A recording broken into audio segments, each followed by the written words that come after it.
Ya, bismillahirrahmanirrahim. Assalamualaikum warahmatullahi wabarakatuh. Shalom, Om Swastiastu, Namo Buddhaya, salam kebajikan dan salam sejahtera bagi kita semua.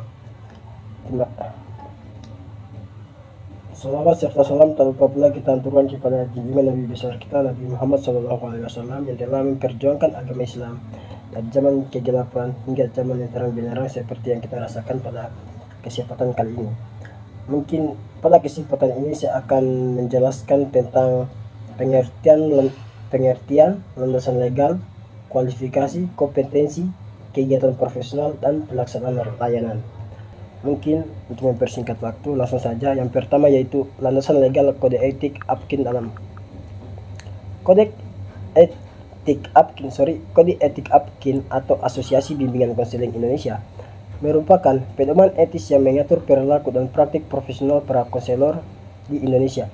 Kode etik ini bertujuan untuk memastikan bahwa layanan bimbingan konseling Indonesia dilakukan dengan integritas, tanggung jawab, dan dengan penghormatan terhadap martabat klien. Landasan legal dari kode etik APKIN atau Asosiasi Bimbingan Konseling Indonesia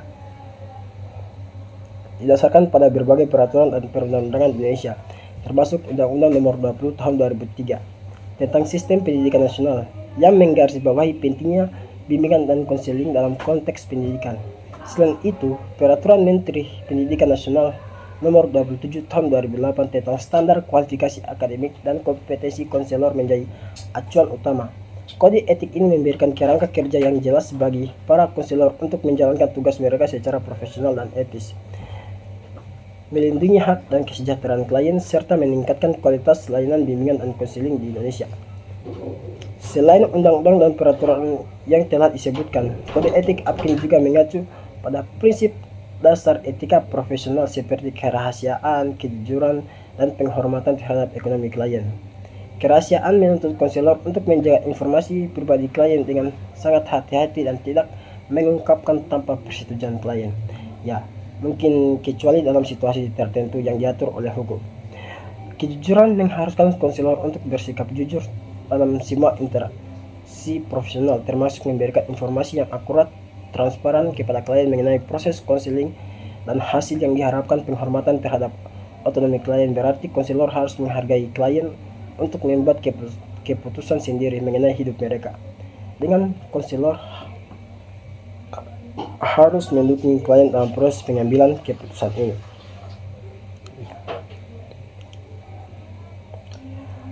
Adapun kode etik APKIN juga menekankan bahwa pentingnya profesional, di mana konselor diwajibkan untuk terus meningkatkan pengetahuan dan keterampilan mereka melalui pendidikan dan pelatihan kelanjutan. Konselor harus berkomitmen pada praktik berbasis bukti dan memastikan bahwa intervensi yang mereka gunakan adalah yang terbiakkan dan paling sesuai dengan kebutuhan klien. Selain itu, konselor harus menghindari konflik kepentingan yang dapat mempengaruhi objektivitas mereka dalam memberikan suatu layanan. Secara keseluruhan, kode etik APKIN atau Asosiasi Bimbingan Konseling Indonesia berfungsi sebagai panduan komprehensif membantu konselor dalam mengatasi dilema etis yang membuat keputusan yang bertanggung jawab dalam praktik keprofesionalan mereka. Dengan mematuhi kode etik ini, konselor tidak hanya memenuhi standar profesional yang tinggi tetapi juga berkontribusi pada peningkatan kualitas layanan bimbingan dan konseling di Indonesia, menciptakan lingkungan yang aman, damai, dan mendukung bagi klien untuk menciptakan kesejahteraan psikologis dan pengembangan pribadi mereka lebih baik.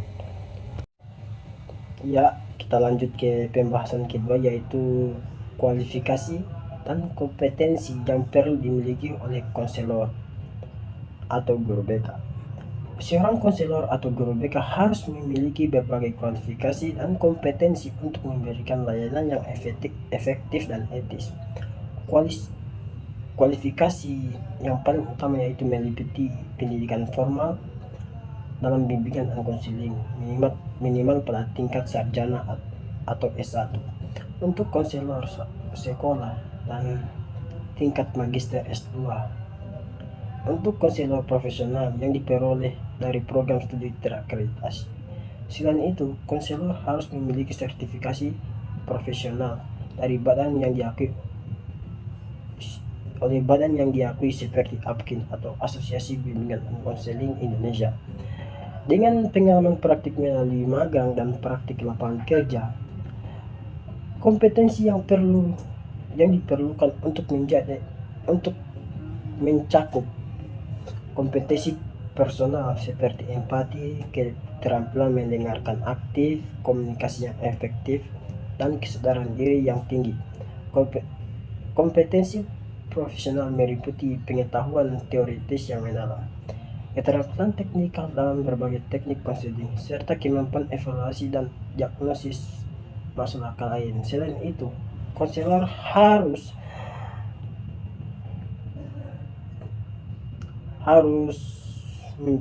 mampu mengetahui berbagai teknik konseling.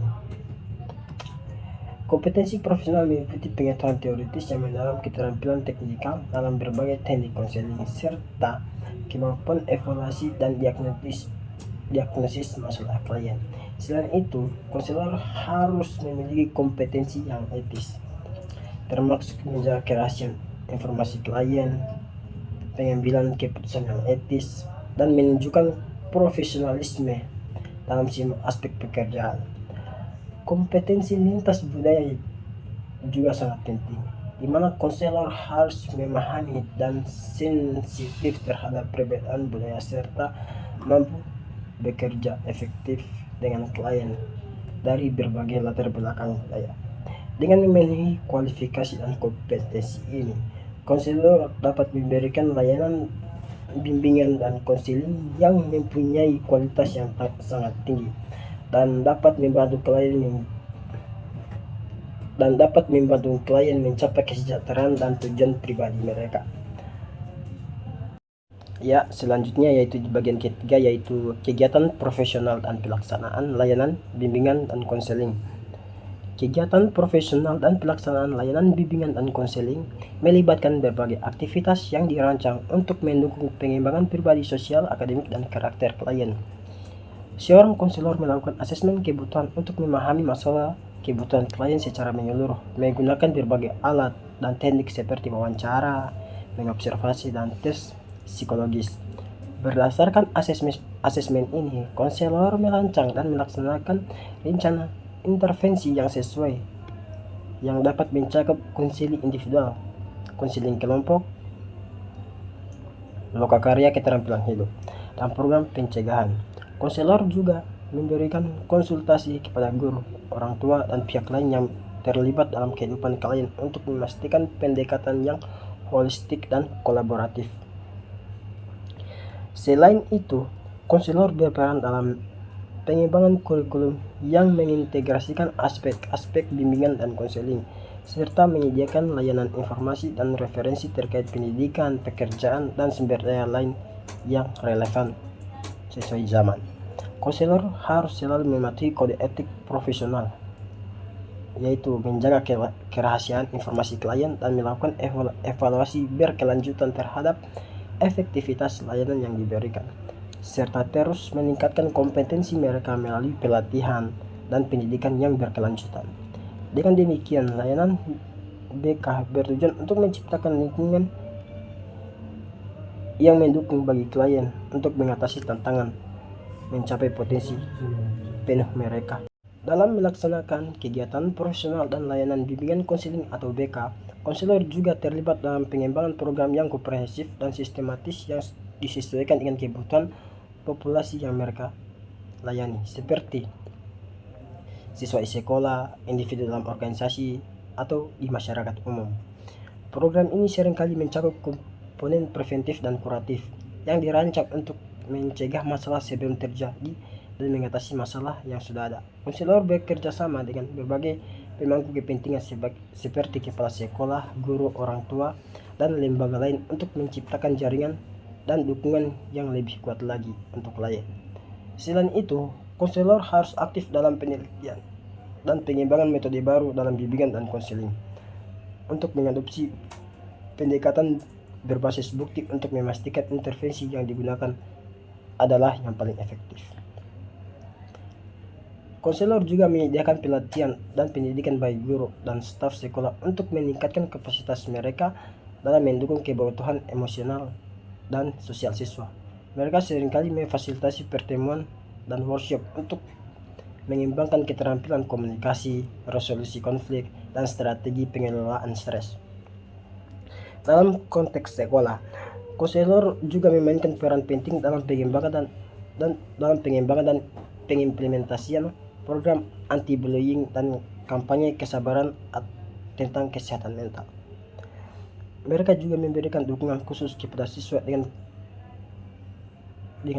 kebutuhan khusus, membantu perencanaan pendidikan individual atau IEP, dan memastikan akses yang setara terhadap kesempatan belajar. Selain intervensi langsung, konselor juga berperan dalam advokasi baik untuk klien, individu maupun kelompok, yang bertujuan untuk mempromosikan kebijakan praktik yang mendukung kesejahteraan psikologis dan emosional klien. Mereka juga bekerja sama untuk menghilangkan stigma terkait masalah kesehatan mental dan mempromosikan lingkungan yang inklusif dan suportif. Melalui kegiatan profesional yang beragam dan pelaksanaan layanan yang komprehensif, konselor berupaya untuk membangun hubungan yang kuat dengan klien mereka, mendorong pertumbuhan pribadi, dan memberikan dukungan yang berkelanjutan untuk membantu klien mencapai kesejahteraan dan keberhasilan dalam berbagai aspek kehidupan mereka.